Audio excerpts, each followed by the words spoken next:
Today we are going to have the opportunity to learn and debate strategies from industrial and infrastructure companies, learn how to face in the great economic and political instability of the world in these last few years. This is an important topic for organizations of different kinds, size and origins.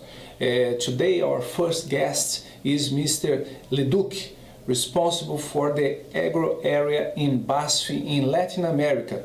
Eduardo, thank you very much. Thank you for joining us in this discussion. Your main focus is agribusiness that seems to avoid the difficulties that other economic sectors have faced within the last few years. Please explain to us how do you analyze that a company should handle contexts like this, Eduardo? Nós temos uma atuação muito forte. We have a very strong performance in the Brazilian agribusiness, and it's very important at this moment that Brazil is living politically, economically, all the discussions, the doubts that exist about our country, that we know to separate things and mainly to understand at this moment in which segment you act, which chain of value, in which piece of the value chain you act, to see exactly what impact it has at the moment, at the stage of each value chain, and mainly understand the situation of your customer. Your customer is experiencing a time of crisis, your customer is living a time of waiting, your customer is in a moment of growth. And there are several situations in various segments of Brazil. The political and economic situation does not interfere exactly in the consumption or behavior of your client or your customer. In the agribusiness market specifically, the drivers are related to food consumption and mainly food consumption in Asia. The issue of soybean export, grain export, we must understand this moment where our clients going. Once we clearly identify that, then you can see the need for repositioning the brand, strategic review, what measures to take. We cannot have a vision of Brazil as a whole to convey this vision to all segments. The agribusiness segment lives a different moment today than the Brazilian economy lives. BASF is a company that has been in the market for 150 years, more than 100 years in Brazil. So, of course, when you work in developing countries, cycles occur. Many ups and downs, the waves can take there 3-4 years, but you cannot make strategic decisions of the company just with the eye at the moment. You really should understand if your long-term assumptions, the trends you have in your medium long-term strategy, if they remain valid or whether they should be adjusted. So, if I look at the mega trends of population increase in protein consumption, urbanization, which are occurring in the world, to an agri-exporting country, the world's born, these mega trends remain valid, so I do not need to tinker with my strategic vision of long term.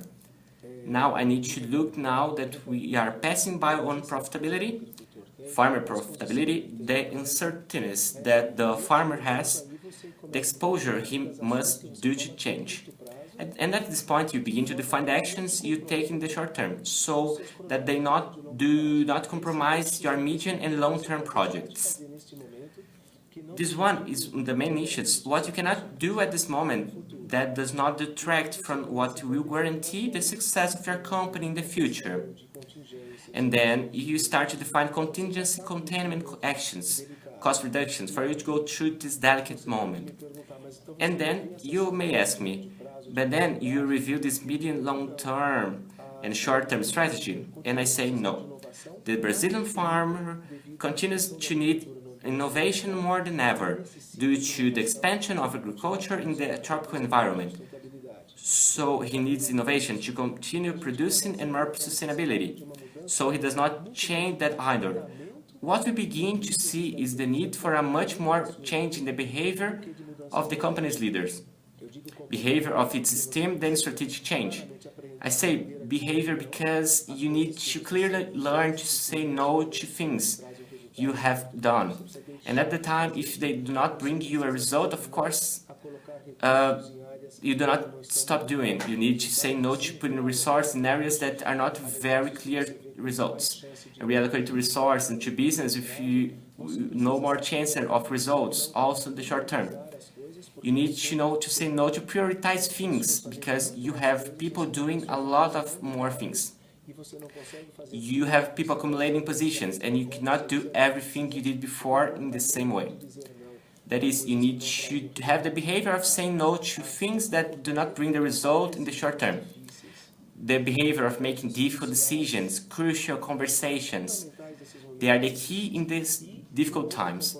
And another behavior that is fundamental, and that each one must have attitude of owner of the company, is this trip going to bring results, or it's better for me not to do or to do for another client?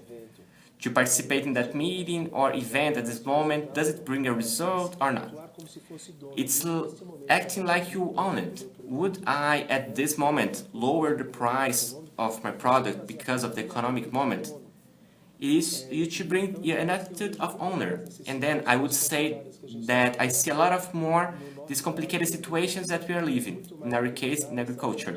It's much more than changing the strategy itself, adjusting your behavior, so that you are ready in relation to your strategy and with your energy to pick up, and then again on the rise, where opportunities will arise, of course. So you have to be prepared for them and stop doing some things to make sure that when those opportunities arrive, you are there with musculature, health, with intelligence within your company to take advantage of this moment. Very good. Mr. Leduc, thank you very much for sharing your opinion with us. This attention to the company's position in its global value chain, this strategic awareness that you mentioned, I'm sure that people that are watching us today are going to give it a lot of attention. Let me kindly ask you to deepen talk about one aspect that caught my attention, please. You mentioned that in a certain moment of your speech about the adjustment that BASF did to handle the experience of its clients through its global value chain.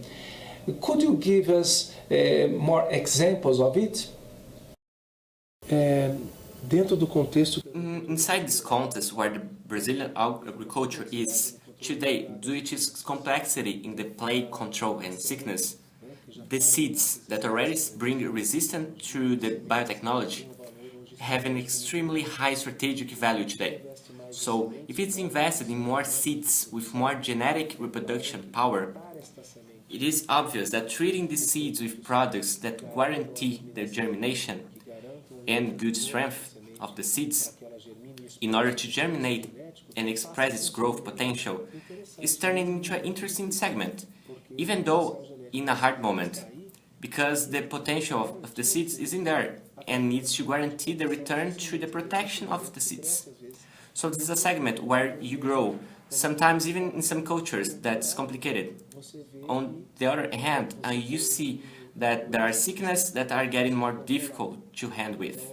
So even in this moment, the biology, the climate does not do an economic moment mapping from each country of the political situation, the political crisis. The biology is alive. The agriculture is an open sky factory and is looking for new fungicides. The need has increased for new ways of action, products with active principle different from the past even in a hard moment.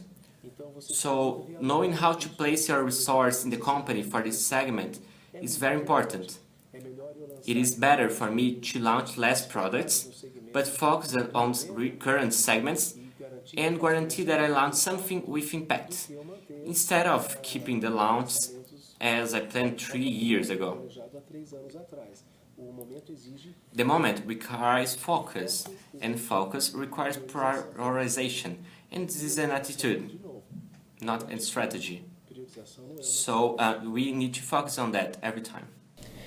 Thank you once more, Eduardo Leduc, for your participation with us. This commitment to long-term strategy, this clear understanding that if the strategy is well defined, its assumptions persist, the best thing that a company can do is to keep in the track, the same direction. Your explanation is very interesting and it will provoke a lot of discussions here today. At the end, we are coming back to the subject live with you, who is watching us live about this change of attitude that you mentioned. But before it, I'd like to invite you to discuss with us Mr. Eduardo Ribeiro, Vice President of Sales from Avon. He has a long experience as an expatriate of Avon in Europe as well in other countries of Americas. And now he is in charge of commercial area of the biggest operation in Avon in the world, which is the operation in Brazil. Eduardo, thank you for being with us today. Mr. Leduc from BASF deals with a market that was in a general way less affected by the recent changes in economy. Avon's case is different. Your focus is final consumers, and the income of families was affected by everything that Brazil has been through, like the high economic growth in 2011, in 2012, as well the recession in 2015, 2016. How did you handle those oscillations in the market, Eduardo? Perfect. How do we, in the leadership of Avon Brazil, anticipate this scenario? We have a business basis, which is the direct sale. We sell through the internet, we sell through our portfolio, printed materials, and we must retain our resellers and consumers. We understand that in moments of crisis, or currency devaluation, or economic crisis, to retain the resellers and consumers is the basis to pass this kind of moments. The adjustments that we made due to the low consumption are to keep the benefits of our products with a fair price and even more fair. In other words, to keep buying by impulse. This was the big move that we did. Considering the Avon tradition, innovating always in all the campaigns, the new products or some different colors always motivate the basis of our business. It's the reseller to look for the consumer and to keep the relationship between both parts. And Avon, being the first option of choice during this moment of crisis, is great. We had success in 2013, a lot of success. We grow our business and we gained market shares in all categories. This was effective in the past, in 2016, and now, in 2017, it's not going to be different. It hasn't been different like the Mother's Day. We did an excellent campaign during the Mother's Day. Here it comes the future of 2017. It's all planned, as I said, and 2018 is not going to be different as well.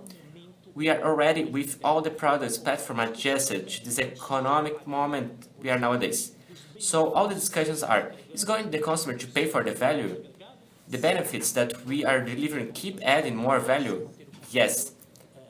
Moving forward, and let's keep doing units and keep the consumer contact with us, retaining them with us. These movements that we do bring benefits, price adjustments, and retain our customers. Perfect, Eduardo Ribeiro, Vice President of Avon Brazil. Thank you for being here at the Global Management Week 2017. It seems like, as Eduardo Leduc from BASF has touched upon previously, the best action seems to keep focused on the long-term strategy of the company, this proximity with retailers and clients, but this is we are going to discuss today. I kindly ask you, please give us some concrete examples of adjustments made to improve the strategic position of the company, please. Definitely. A lot of people ask me about the adjustments that we've made in other opportunities. We have adjusted people of the organization. Yes, we've made the adjustments, but we look for the smart adjustments and not only just big adjustments, not because we have been successful in recent years, but adjustments where we see the opportunity of productivity and sales efficiency. So, if in some sectors, in some places of Brazil, it's necessary to resize, diminish, we are reducing our structure. Elsewhere, we see opportunities to increase. We increase our structure.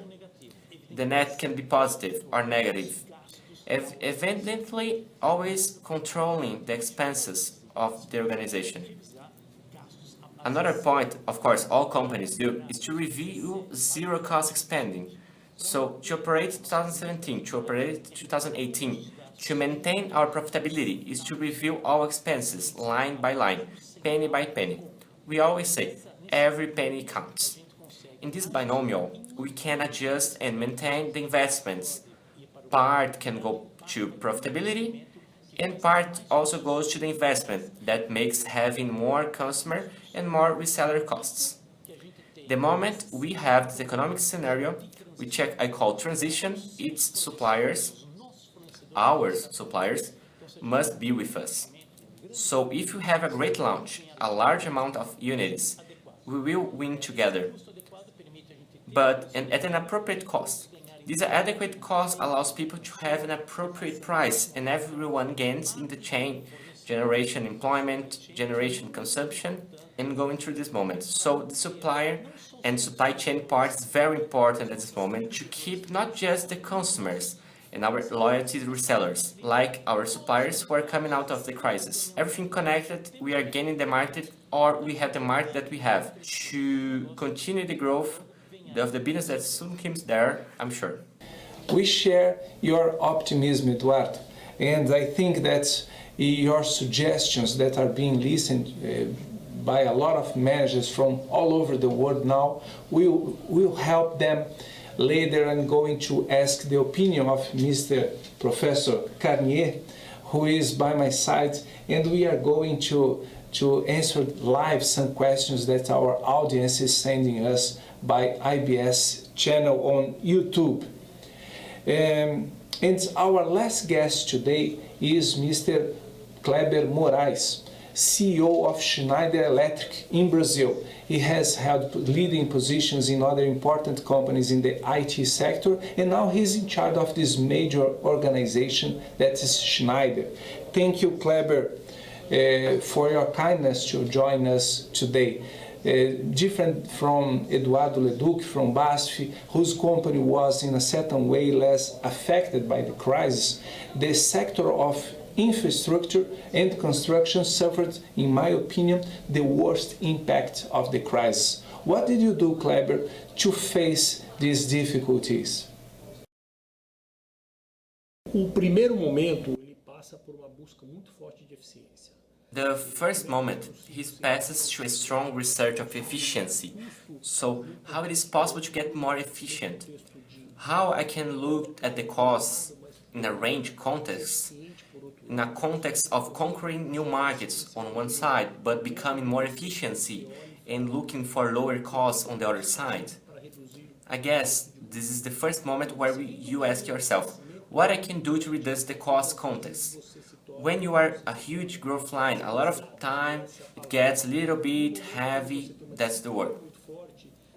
And in this moment, when you have a strong disruption, this gap gets bigger and it means that you have to take actions to balance the efficiency side. But this is only the efficiency side, it doesn't matter in a strategic context.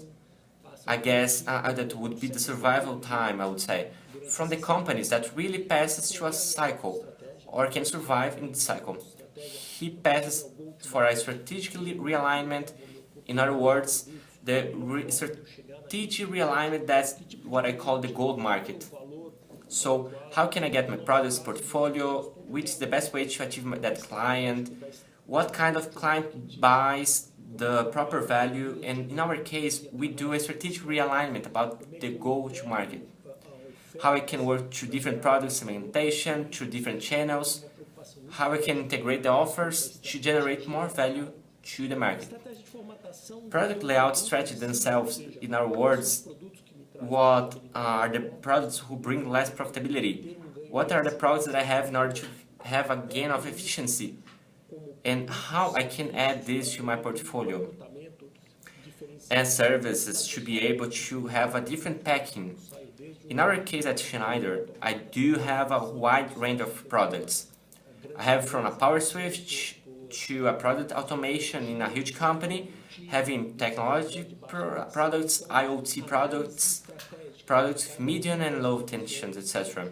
So the strategic analysis of each of one divisions of how I'm going to a market is essential for you to make a reception cycle. I guess there's a moment, and this was our main important case, an awareness moment. And awareness moment mainly for the population. The challenge they have about how the people strategically gets better. So is the team.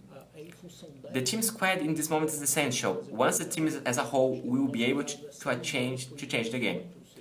I think our case for this union is really strong. With that said, it's obviously that in moments this kind of profiles are more suitable for the moment, more than other one, and it's important for you to understand the scenario and work under the people profile and understand how to contribute and help.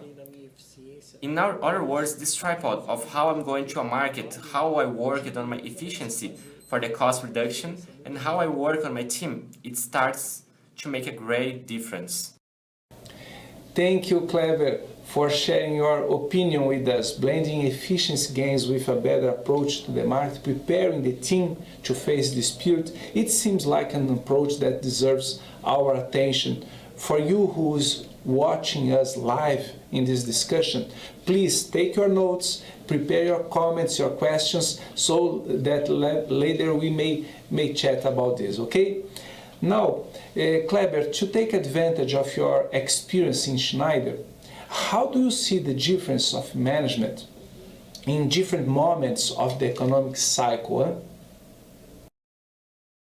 What's important in this moment is how we look and what are the cycles. I guess that I can quote that we came in the cycle in the process, different from an interior cycle that was an expansion cycle. If I look at Brazil like 5 years ago, Brazil was growing, it was investing, and the strategy was different. The strategy was to grow and to put more products in the market. There was an increase in demand, so you get ready for the market. I guess Schneider and I particularly lived both sides of expansion. That was a really quick one, where you have to invest, you have to grow based on this wave, and in the following moment, it's where you have to get used to that. I guess that the most important thing of all, that we need to have conscious about it. In our case, Schneider is a company of 108 years old. In other words, different from having to a short-term view when you are 100 years old. In other words, if you have a lot of history, you have a lot of strong cycles. All the companies are made of cycles. It has good moments where you have to leverage them company, crisis moments where you have to look for efficiency, and this was a little bit of Schneider's history. I guess this made us to get here and become a company of 27 billion euros globally, being present in more than 160 countries. So I guess the strategy side that you define what are the bets I'm going to make, how is to conquer new markets, how difficult is to consolidate my brand, and the brand is something really important. Now, all of this, I guess it's important if I could share some of this context. I guess all of this has to be done with a solid basis. I guess it's a context that worries, and mainly the moment like this, when you talk about a 100-year cycle, the growth principles of this formation, the principles were for sure the differential of the company, and strategy is one of them. But ethics besides everything. Schneider is one of the most ethical companies in the world. where we work a concept that having ethics as one of its principles to be working in the next 100 years. We were recently considered one of the 50 companies in the world that will make a difference for the planet. So the aspect of worry not only with its rentability, but to bring this inside the sustainability context, bringing this to a context of doing what's the best for the world is in our essence. So I bring my essence for the company's formation, the energetic efficiency, the improvement of the world as a whole. This is a reality for all of us. So this is one of the principles in these 180 years of history. And the innovation inside this contest, and we invest today basically 1.5 billion euros in technological innovation. In other words, you have 3 innovation principles: sustainability and the concern with the environment, like the DNA and ethics as the basis for you to keep dreaming in being here for 100 years. I guess that's our thought and our cycle. It's a long-term cycle. With that said, it's that a lot of times when you have small crisis or a bad trimester, he cannot be impacted in your results. Your values are important things that do not change according to each semester, but during the company history. That's what we build during the time. Adjusting the market to the market context without abandoning the company's pillars. Great recommendation, Kleber, for those who are following us here. Thank you for your participation, and I thank you once more to Mr. Leduc from BASF and to Mr. Ribeiro from Avon to open their agendas to talk to us. With that said, I'd like to invite now Professor Luiz Carnier, our colleague from Getúlio Vargas, to discuss about the points of view from our today's guests, to better understand their vision. I'd like to ask you to focus your analysis separately in each one of them. In our article about corporate strategies in crisis, there is a passage where we suggest to enhance the offer of the company's value by means of a better communication or through products and services innovation. Yeah. And we do realize that that's what Schneider and a lot of other companies are doing, being closer to the clients. In practice, what do you suggest a company do to make this approach work and gain the benefits that your company is expecting, Carnier? Yeah, that's a very interesting situation here, because we have a Schneider, which is a capital goods company, and they have a market very specific that is suffering the situation of a crisis in Brazil, Latin America, and they have to take advantage. They have to go to the market, as they said, the strategy go to market to see what the market really wants. One thing very important when you have the crisis is to ask yourself, am I delivering what the customer wants, or should I review my strategy? That's what they are doing, because at this moment we have to help our customers to find new solutions, what we call co-creation, which is companies must sit down with the customer, sometimes bringing your suppliers too, and the 3 parts discuss together the problem of the customer. In this case of Schneider, for example, they are in investment goods. If an area, the first area that we have a strong cuts of investments is in investments area. For sure. Not service and good for consumers. And so we are talking about capital goods. So very important to get together with the customer, review what really counts in your business, and something important that you mentioned, communication. You have to have a different line of communication to understand what the customer needs, and also to help the customer in their needs, those requirements, especially because in the case of Schneider, for example, they are in the consulting business. Now they have to understand what the situation is and help the customer, assist the customer to solve their problems together. That's my point of view. Excellent. Now I would like to talk about the other company, BASF.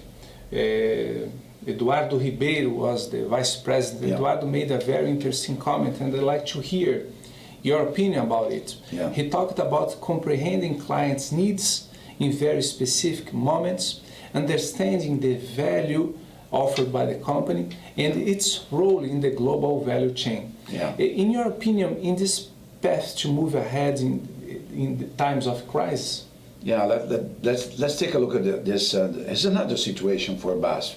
You know, Leduc was the Edward Leduc, the vice president. By the way, I know him in person. He's a very competitive and very smart executive. If we take a look at this case of BASF, it's not being affected by the crisis at the other industries because they are in the agribusiness. But even in agribusiness or even in low impact of the crisis, they have to concentrate their efforts to look for an innovation in their relationship with the market. It's very important to understand the chain of value of this industry. Not only the crop, the producer of crop, the agriculture, but they have to look in all the phases and help to, their customers how to improve their productivity, how they improve their results. So again, those companies are not selling products; they are in the consulting business, I would say. Even in this case of crop science or production of agriculture products. So that's what BASF is doing. They are selling not only products, but selling solutions. Mm-hmm. In taking in consideration all the chain, the customer is committed. That's my point. All right. And move on here, talking about Avon's case, which is a very interesting one. Yeah. 2 points took my attention, Kanye. Yeah. First, the question is the effort to deliver products with a great value. Mm-hmm. Eventually, even cutting some margin, revising some suppliers, etc. And second, the second point, an effort to reduce costs, but without promoting a non-planned downsizing. Opting for a downscoping here and there, which we discuss in our article as well. That's true. That's true. In your view, is this option valid for companies that work in low-income markets, in the basis of the pyramid, or it's also a good idea for companies with different market focuses? I think it's a lesson for any kind of industries, but talk about low market is more sensitive to those situations of reducing our consumption of products, because they're in the cosmetics. Cosmetic maybe is not something as a first need sometimes. Now, even though the women think it's very important, but they have to have a strategy to reduce costs, not only reducing prices, but reducing costs inside the company, but not downsizing, as we say, so downscoping. Some areas I need not to cut, I have to invest more money. Mm-hmm. The others I can reduce. And it's very important to ask our employees, how can you reduce your costs? How can you reduce your expenses? And remember this very important word that we are considering today. Today is the kind of buzzword. Ownership. You have to feel as being the owner of the business, and that's very important, especially in the case of Avon, for example. But also is important. Is very important to mention the comments of Avon about the relationship with the end user, the consumer. So what they do is get together with their end users, so creating a relationship, Avon, the distributors, and the end users. So we have to see how can I reduce cost, okay, but how can I have a fidelity of my customers, or loyalty, by reducing prices, not to lose this customer. So this is a very interesting point, especially in the low market. You need to reduce costs because you're more sensitive. So creation, innovative solutions must be found to create again or not to lose your customer. And that's very, very good lesson we have today with Avon presentation, I think. Thank you very much, Carnier. And with this, we finish our second days of discussions in our symposium promoted by IBS.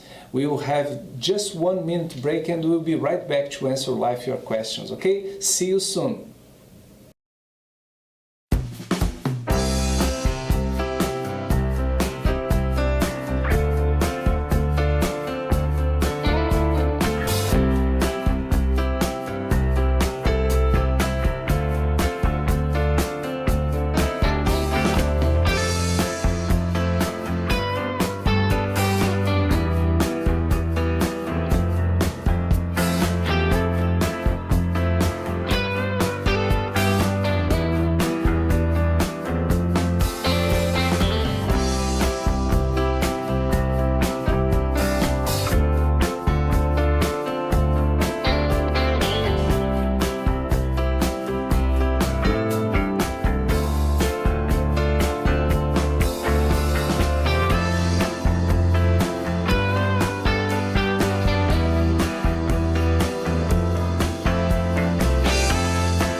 Hi, we are back now to the Global Management Week 2017, starting our Q&A session.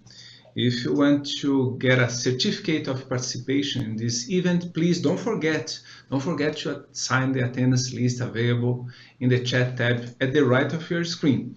There you can also send your contribution to these debates, your opinions, your questions, whatever you want to say. You can also win scholarships offered by the universities that support this event. You can win a scholarship by forming a group to participate in our managerial challenge.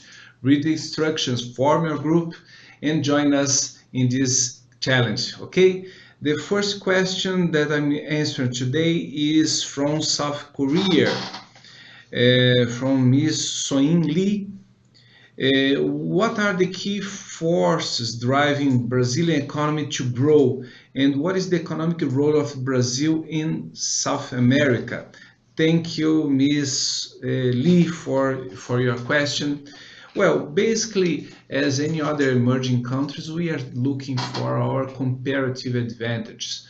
We have soil, we have lands, we have water, sun, and the agribusiness is a driving force here in Brazil to face these economic difficulties that we are facing now. As a matter of fact, as you could note through the Eduardo Leduc's speech, agribusiness in Brazil was barely not affected by crisis so far. But of course, Brazil, as any other developing economies in the world, cannot rely on just one business sector. Brazil has a strong industry, we have a strong service market too, and all these sectors were strongly affected by the crisis. And what are they doing? Well, we are learning from these guys that we invited to this event today.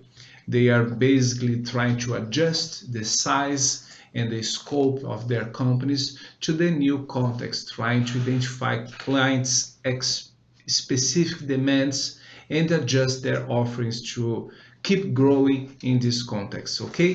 Thank you, Mr. Lee, for your question. Now I have a question from Pakistan. Ms. Salim Ullah Jan from Pakistan asks, what strategies would be adopted when industries are going to die? Oh gosh, well, we know that sometimes companies just cannot revive from crisis, but usually managers must anticipate that. Without just waiting for companies to die, it's important to create strategies to provide opportunities for a turnaround, for disruptive change in the company, a disruptive innovation in the company. So much before the real ending phase of a company, it's important that the management of the company is able to identify what are the new values that the clients wants to the company, and the company can offer through its structure. Okay, thank you very much for being with us. Now I have a question from India. Kanika Bali from India asks, in an economic crisis, the impacts on the organization structure are unavoidable. How do you keep your staff motivated and minimize the fear of redundancy? Well, this is a very important question. We know that sometimes in crisis we need to reduce the size of the company, to adjust the size of the company to the size of the demands the market is offering at that moment. And of course, people are at risk of being fired of the company. How you keep your team motivated, engaged in the process? Well, in my experience and according to the literature we see on how to deal with crisis, transparency is the key element. Provide information for people which sectors are doing well, which sectors are not doing well, how far we can go with the current size of the company, and what are the key elements that will provide some departments another opportunity to keep working on the company. Transparency seems to be the key factor to succeed in this context. Thank you very much again, Kanika Bali from India. And the last question, also from India, also from Kanika Bali. In an economic crisis, oh gosh, I'm reading the same question now. That's okay. For now, these are the questions that I'd like to read, questions that were sent in advance. Now, with the help of Mr. Steve, we will read the questions that you are sending now in our YouTube chat, okay? Let's go, Steve. Professor, Mr. Amit Shrestha from Nepal would like to know, are the strategies discussed here today applicable in case of agricultural farming business, and how crisis situations will affect larger scale farming businesses? Well, I believe all this discussion that we are hosting here today, yesterday, and even tomorrow are applicable for different kinds of sectors, different kinds of companies, including agribusiness companies. The whole idea is to be able to identify what your clients in a context of crisis are wanting to buy and how to adjust the size and the profile of your company to this new current context. Sometimes, you know, the company must see itself not as an individual organization, but as a part of a supply chain, and identify your specific role, what is expected from your company in this specific context is the way out a company must find when trying to face a crisis like this one. Okay, Ms. Anis Shrestha, thank you very much for being with us. Wagayu Bogali would like to know, what is the difference between downsizing and downscoping when adjusting a company's structure? That's really a good question. We know that some companies just cut costs in general from every sector, any sector, like we want to reduce our size by 10%, for instance. So every sector, every department, every business unit will be reduced in 10%. But this is not the smartest way to reduce the size of a company, to adjust it to the context of crisis. The smartest way is downscoping. Downscoping is where your management analyze each sector, each department, each business unit to identify those who are really bigger than the current size of the market's demand.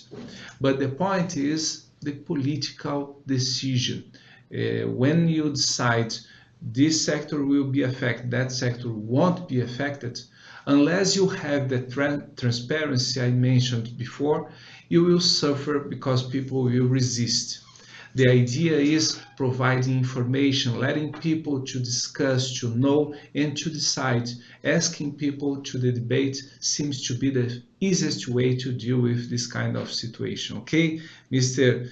Bogatti, thank you very much for joining us in this discussion. Alajeku Galib says, is this lecture or discussion applicable to small-scale businesses? And if so, how can it turn around a bad economy?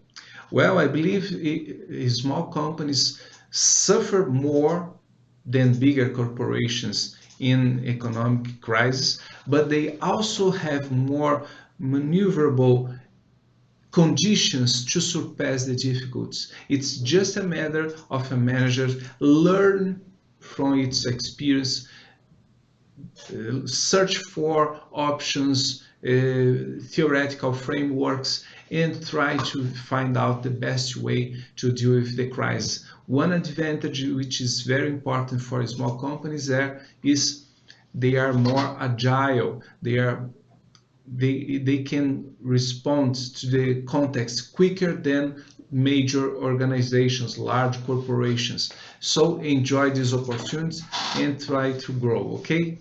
Please, Steve. Charles Bach, how does small business develop, integrate, and maintain strong global value chains in these difficult times? Well, nowadays the internationalization of the markets is unavoidable, and it's interesting because by accessing international markets, international suppliers, you can facilitate your business, you can increase your scale economy, you can find out other benchmarkings, etc., etc. That's why so many companies around the world are trying to internationalize their operations. But you know, as a small company in the agricultural sector, you gotta be smart. You gotta identify faster than the competition what are the key elements that you can provide to international global chains in terms of a special value, offering your company a condition to be part of a good international value and adding value to this supply chain. You will be also valued too. Okay, thank you, Mr. Charles, for sending your question. Thank you all for participating of today's discussion. I'd like once more to invite you to participate in our last day tomorrow here in this discussion. The Global Management Week 2007 will host tomorrow companies from the IT sector, which will be a very interesting discussion for companies from different sectors of the economy. Okay, thank you very much. Have a wonderful day and see you tomorrow here at IBS America's YouTube channel. Bye bye.